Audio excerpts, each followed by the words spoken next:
ఉదయగిరి నియోజకవర్గంలో ఒక సమస్య గురించి, ఇది సమస్య అనుకోవాలా లేకపోతే ఇంకా వేరే అనుకోవాలా తెలియదు, కానీ ఒక బాధాకరమైనటువంటి విషయం గురించి ఈరోజు మీతో చర్చించడం కోసం ఈరోజు మనం ప్రెస్ మీట్ పెట్టుకోవడం జరిగింది.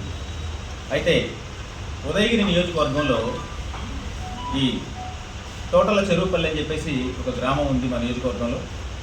ఈ గ్రామం నుంచి తరతరాల నుంచి వీళ్ళు భారతదేశం పట్ల ఉన్నటువంటి ఒక అపారమైనటువంటి గౌరవం, దేశభక్తితో వీళ్ళ తండ్రి గారి దగ్గర నుంచి కూడా వీళ్ళు ఆర్మీలో పనిచేస్తారు.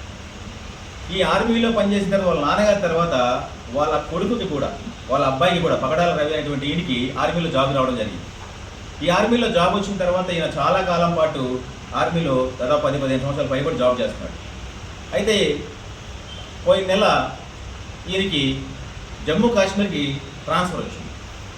ఈ సందర్భంలో ఇంకో నెల రోజులు ఒక లీవ్ లాంటిది దొరకడంతో ఈయన పోయిన నెల అంటే జూలై 19న సాయంత్రం 4 గంటలకి ఆయన ఉన్న ప్రాంతం నుంచి ఊరికి బయలుదేరడం కోసం ట్రైన్ ఎక్కడం జరిగింది.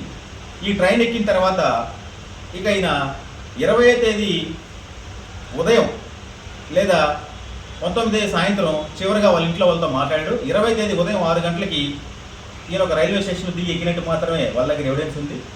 ఈ 19వ తేదీ సాయంత్రం మాట్లాడిన తర్వాత 20, 21, 22 3 రోజుల పాటు వాళ్ళ కుటుంబ సభ్యులతో ఫోన్ రింగ్ అవుతూ ఉండి అది లిఫ్ట్ చేయకపోవడంతో వీళ్ళు భయపడి 22వ తేదీ మేము 3 రోజుల నుంచి ఫోన్ చేస్తున్నామండి, మా హస్బెండ్ లిఫ్ట్ చేయట్లేదని ఆ యొక్క కన్సర్న్ పోలీస్ స్టేషన్లో వీళ్ళు కంప్లైంట్ ఇవ్వడం జరిగింది. ఇది 24వ తేదీ ఎఫ్ఐఆర్గా మారిన తర్వాత వాళ్ళు విచారణ మొదలుపెట్టారు. అయితే ఇప్పటికీ దాదాపుగా నెల రోజుల పైన, దాదాపు 30 రోజులు గడిచిపోయింది, కానీ ఈయన ఆచూకీ దొరకలేదు. అయితే దీంట్లో చాలా పలు రకాలైనటువంటి అనుమానాలు వ్యక్తం చేస్తూ అభిప్రాయపడతారు. ఎందుకంటే ఈయన మిస్సింగ్ అనేది విషయం మనం ఒక కామన్ మ్యాన్ మిస్సింగ్ అనేది కొంచెం పక్కన పెడితే, ఇవాళ భారతదేశంలో భారత సైన్యంలో ఉన్నటువంటి, భారతదేశాన్ని రక్షించేటువంటి ఒక సోల్జర్కి కూడా సెక్యూరిటీ లేదా ఈ దేశంలో అని ప్రజలందరూ కూడా, కామన్ మ్యాన్ కూడా ఆలోచనలో పడ్డాడు. ఎందుకంటే ఇంకో చిన్న ఉదాహరణ అండి, ఇవాళ మన ఊర్లో ఉన్నటువంటి ఒక పోలీస్ స్టేషన్ మనమందరం కామన్ మ్యాన్, మనందరం కూడా ఉన్నటువంటి ఈ యొక్క పరిధిలో ఒక రోజు 2 రోజుల పోలీస్ స్టేషన్ కానీ పని చేయకపోతే కామన్ మ్యాన్కి కూడా రక్షణ లేనటువంటి పరిస్థితి, భయపడిపోతాం మనం అందరం కూడా. అలాంటిది దేశాన్ని రక్షించేటువంటి ఒక సైనికుడు ఇవాళ కనిపించగా దాదాపు 35 రోజులు అయిపోయిందంటే దీనికి ఎవరు బాధ్యత వహించాలి, ఎవరు వహిస్తారు, అసలు భారతదేశం ఎటువైపు పోతుంది? ఈ భారతదేశం యొక్క గడిచినటువంటి దాదాపు 10 ఏళ్ల పైబడి 15 ఏళ్ళు గడుస్తున్నా కూడా మోడీ గారు చెప్తున్నటువంటి ఈ బీజేపీ ప్రభుత్వం ఎటుపోతుంది, రాష్ట్ర ప్రభుత్వాలు ఏం చేస్తాయి? ఒక సైనికుడికి రక్షణ లేకపోతే, ఒక సైనికుడికి రక్షణ లేకపోతే, ఈవెన్ ఒక గంట సేపు మన బోర్డర్లో కానీ ఇండియన్ సోల్జర్స్ అనే వ్యక్తులు కానీ లేకపోతే అసలు దేశంలో మనిషి అనేవాడు ఉంటాడా, ఉండగలడా? మీరు చెప్పండి మిత్రులారా. ఇది ఒక మనిషిగా, ఒక పార్టీ తరపున ఇంకో తరపున మేము మాట్లాడతలేము, ఒక మనిషిగా రిలీజ్ అయ్యి ఈరోజు ఇంత దూరం వచ్చి వాళ్ళ ఊరు వెళ్ళి వాళ్ళందరినీ పరామర్శించి జరిగిన విషయాలన్నింటినీ కూడా తెలుసుకొని ఈరోజు మీ అందరినీ పిలిచి ఈ విషయం ఎందుకు చెప్తామంటే, ఒక కామన్ మ్యాన్కి పక్కన పెట్టండి, ఒక ఇండియన్ సోల్జర్, భారత సైనికుడికి మిస్ అయిపోయాడు, 40 రోజులు అయిందంటే దీని కనీసం ఆ పేరెంట్స్ లేకపోతే ఆయన భార్య, ఆయన పిల్లలు, వాళ్ళ పిల్లలు ఈరోజు దాదాపు 4 రోజులు స్కూల్కి పోకపోతే వాళ్ళ నాన్నమ్మ చెప్తుంది ఈరోజు స్కూల్కి వెళ్ళండి అంటే, మా నాన్న ఎక్కడ, ఎప్పుడు వస్తాడు, స్కూల్కి పోతే మీ నాన్న కిడ్నాప్ చేశారా, మీ నాన్న చంపేశారా అని అడుగుతున్నారు, మాకు భయం వేస్తుంది, స్కూల్కి పోవని వాళ్ళు ఏడుస్తూ చెప్తుంటే వాస్తవంగా మనసు కదిలిందండి. ఎందుకు ఈరోజు ఇది డిస్కస్ చేసుకుంటున్నామంటే, ఇవాళ ఈ యొక్క బీజేపీ ప్రభుత్వం ఎంత దారుణంగా మారింది అంటే ఒక నిమిషం చెప్తా.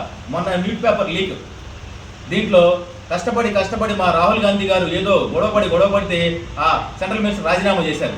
మరి ఇప్పుడు జవాన్లకు రక్షణ లేకపోతే ఎవరు? హోమ్ మినిస్టర్ రాజీనామా చేస్తారా? సెంట్రల్ హోమ్ మినిస్టర్ రాజీనామా చేస్తారా? లేకపోతే రక్షణ శాఖ మంత్రి రాజీనామా చేస్తారా? నాకు అర్థం కావట్లేదు. ఈ రాష్ట్ర ప్రభుత్వంలో ఉన్నటువంటి దీన్ని మేము డీజీపీ గారి దగ్గరికి కూడా తీసుకెళ్తాం, అలాగే గవర్నర్ గారి దగ్గరికి కూడా తీసుకెళ్తాం.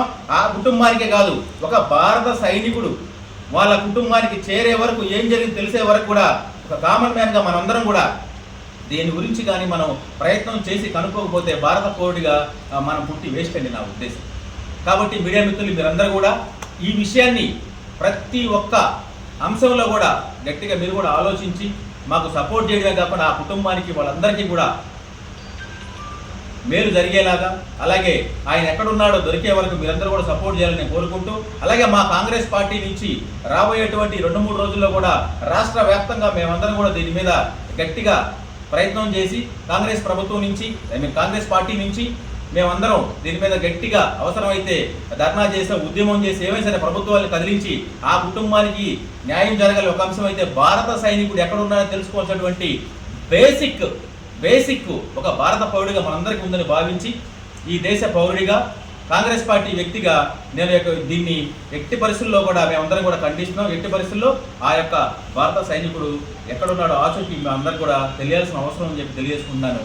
జై హింద్, జై కాంగ్రెస్.